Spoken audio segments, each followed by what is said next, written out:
왜 동남아 국가들은 하나같이 가지면 가질수록 은혜를 배발하는 것인가? 베트남과 박항서의 사태를 보고도 배운 게 없었던 인도네시아, 그 결과는 파멸이었다. 현재 신태용 감독의 인도네시아가 카타르 U23 아시안컵에서 90년 만에 기적을 쓰며 돌풍을 일으키고 있는 가운데 인니 축협이 역사상 처음 경험하는 말도 안 되는 성과에 눈이 멀어버린 것일까요? 처음에는 아시안컵 8강을 가야지만 신태용 감독과 재계약을 할 것이라고 하더니 불가능을 가능으로 만들어버린 성과에 취해 기어이 제2의 박항서 사태가 일어나고 말았습니다. 특히 8강 한국전을 치르기 전 기자회견장에 나타난 신태용 감독의 동남아 종특을 관통하는 뼈를 때리는 작심 발언은 동남아 전체에서 큰 화제가 되기도 했는데요. 해당 소식 자세히 알아보겠습니다. 인도네시아 전력으로 아시안컵 8강을 간 것도 불가능한 기적입니다. 냉정히 말해 인도네시아는 2010년대를 지나며 동남아시아에서도 동네북이 돼버렸고 지역 예선에서 바레인한테 10대 0이라는 역사상 최대의 굴욕을 당한 게 불과 10년 전입니다. 어떻게 신태용 감독의 성과를 당연하다고 말할 수 있겠습니까? 베트남 축협이 박항서 감독에게 기고만장했다가 파멸을 맞이한 걸 잊어선 안 됩니다.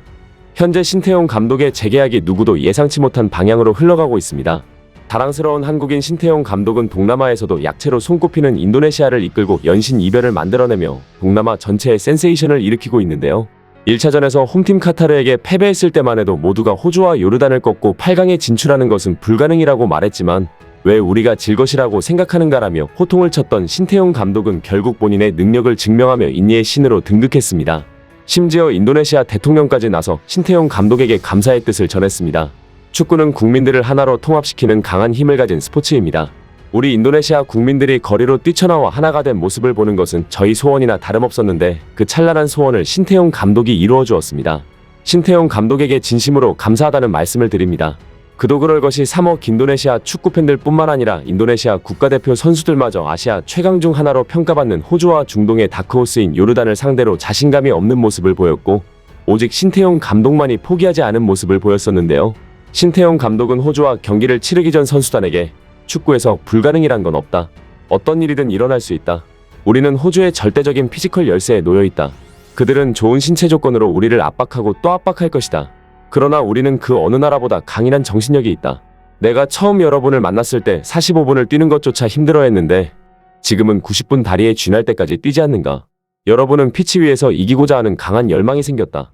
그런 열망이 있으면 우린 반드시 승리할 수 있다고 말했습니다. 그리고 시작된 신태용 감독의 매직은 아시아 축구 팬들을 모두 깜짝 놀라게 만들었는데요.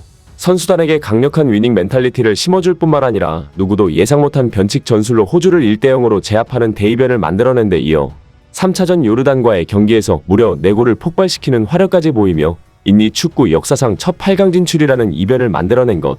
심지어 신태용 감독은 8강에서 한국과의 경기가 성사됐는데 한국이라는 이름만을 듣고 지레 겁부터 먹는 인도네시아 취재진과 축구팬들을 향해 또다시 자신감을 심어주었습니다.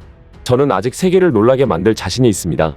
첫 경기에서 패배했을 때 모두가 우리의 실패를 예상했지만 지금 우리는 역사상 처음으로 8강에 진출하지 않았습니까? 우리 대표팀은 한국을 상대로도 할 수 있다는 걸 증명할 것입니다. 신태용 감독의 한마디 한마디는 인도네시아 축구팬들의 가슴을 울리고 있고 인도네시아의 신도뉴스는 신태용 특집 칼럼을 기고하며 신태용 감독의 저 당찬 눈빛을 봐라. 어떻게 그를 신뢰하지 않을 수 있겠는가? 그가 한국전에서 패배하더라도 결코 그를 탓해서는 안 된다. 우리는 이미 그에게 많은 빚을 졌다. 이런 감독이 어떻게 우리 곁에 다가오게 되었는지 믿기지 않는다고 전하기도 했습니다. 그러면서 신도뉴스는 박항서를 떠나보낸 베트남 꼴이 나고 싶지 않으면 당장 신태용 감독과 재계약을 해야 한다고 촉했습니다. 신태용 감독과 재계약하지 않는 것보다 멍청한 일이 있을까? 당장 재계약을 해야 하는 이유는 성적이다. 신태용 감독은 명망 높은 대회에서 점점 성과를 내고 있고 인도네시아의 피파 랭킹은 치솟고 있으며 여전히 2026년 북중미 월드컵 아시아 3차 예선 진출을 위해 분투하고 있다. 재계약해야 하는 두 번째 이유는 신태용 감독이 대표팀에 가져온 변화다. 신태용 감독이 부임하기 전 인도네시아 대표팀의 상태를 비교해보면 팬들은 그 차이가 얼마나 큰지 확실히 느낄 것이다. 높은 수준의 게임뿐 아니라 선수들의 정신력 자체가 달라졌다. 이 큰 변화에 추진력을 잃지 않으려면 하루라도 빨리 신태용 감독과 재계약해야 한다. 베트남을 봐라. 베트남은 박항서 감독이 이끌던 시절 매우 강했지만 그가 떠나고 나서 몰락했다. 이웃나라의 과오를 반복하지 않기 위해서라도 결단을 내려야 한다. 하지만 인도네시아 축구협회는 역사상 첫 8강이라는 성과에 눈이 멀었는지 전혀 예상치 못한 행보를 보이기 시작했는데요. 처음에는 신태용 감독의 재계약 조건이 U23 아시안컵 8강이라고 공표하더니 갑자기 8강 이상의 성적, 심지어 올림픽 본선 진출이라는 성과를 일궈내야 재계약할 것이라는 스탠스를 취하기 시작한 것입니다. 심지어 아시안컵 본선 진출만으로도 기뻐하던 모습은 어디 갔는지 급기야 이성을 잃고 인도네시아는 올림픽에 진출할 수 있는 전력이라며 비정상적인 자존자대의 모습을 보이기 시작했습니다. 당장 눈앞에 빛나는 성과에 목말라 신태용 감독이 이룬 것이 마치 자기들이 이룬 것이라고 착각하고 감독을 업신여기는 행태는 한국인들에게 매우 익숙한데요. 바로 베트남 때문입니다. 베트남은 처음에는 박항서 감독이 베트남 국가대표 감독으로 부임한 이후 써내려간 역대급 성과에 대해 극찬에 극찬을 보냈지만 시간이 가면 갈수록 베트남이 그런 성적을 내는 것이 당연한 것인 줄 알고 박항서 감독의 고마움을 잊어버리기 시작했는데요. 특히나 베트남이 박항서 감독과 이별한 결정적인 계기는 당장 눈앞에 보이는 성과에 집착했기 때문입니다.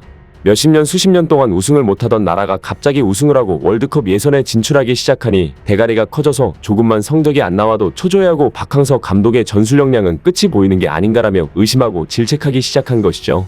베트남 감독 4년차쯤 되었을 때 스즈키컵 우승 멤버들의 사이클은 끝났고 박항서 감독은 베트남 축구를 한층 더 성장시키기 위해 세대 교체를 단행해야 했습니다.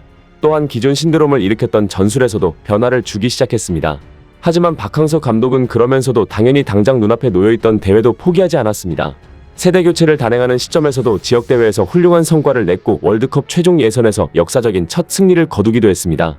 역대 전적에서 전패였던 중국을 상대로 이기고 일본 원정을 가서 1대1 무승부를 거둔 것만 봐도 엄청난 기적이었습니다. 2026년 월드컵을 바라보는 박항서 감독의 플랜은 완벽해 보였는데요. 그러나 축구에서 세대 교체와 변혁은 절대로 쉽고 단기간에 되는 것이 아닙니다. 많은 시행착오를 겪을 수밖에 없고 레알 마드리드와 바르셀로나 같은 세계적인 빅클럽조차 이 과정을 겪을 때 암흑기를 보냈습니다. 하지만 당장의 성과에만 눈이 멀기 시작한 베트남 축구협회는 예전만큼의 성적을 거두지 못하는 박항서 감독을 신뢰하지 않기 시작했습니다. 박항서 감독이 나무가 아닌 숲을 봐야 한다라며 공개적으로 어필했지만 베트남 축구협회는 눈앞의 성과에만 집착했습니다.